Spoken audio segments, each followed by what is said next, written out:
જોઈને તમને એવું લાગશે કે આ તો સાદા ગાંઠિયા છે, પરંતુ આ સાદા ગાંઠિયા નથી, બિકાનેરી ગાંઠિયા છે, જે આપણા રેગ્યુલર ગાંઠિયા કરતાં ટેસ્ટમાં ઘણા ડિફરન્ટ છે અને ખાવામાં ખરેખર ખૂબ જ સરસ લાગે છે.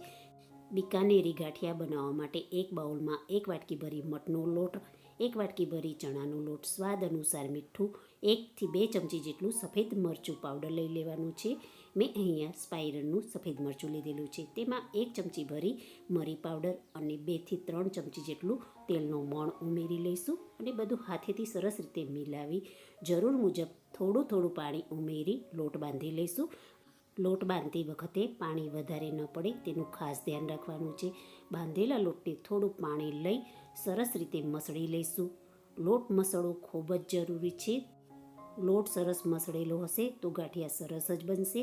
મારો વિડીયો તમને પસંદ આવતો હોય તો મારી ચેનલને લાઈક, સબસ્ક્રાઈબ, શેર કરશો. લોટ મસળાઈ તૈયાર થઈ ગયો છે.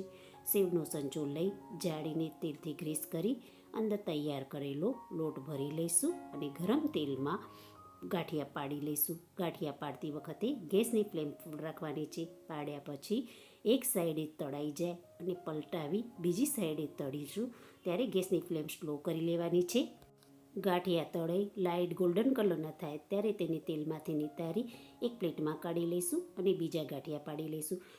ગાંઠિયાની જગ્યાએ સેવો પાડવી હોય તો મરી પાવડર સ્મૂધ પીસી ચાળી અને પછી અંદર ઉમેરી સેવો પણ પાડી શકો છો. બધા ગાંઠિયા તળાઈ જાય ત્યારે તેને ઠંડા કરી એરટાઇટ ડબ્બામાં ભરી સ્ટોર કરી શકો છો.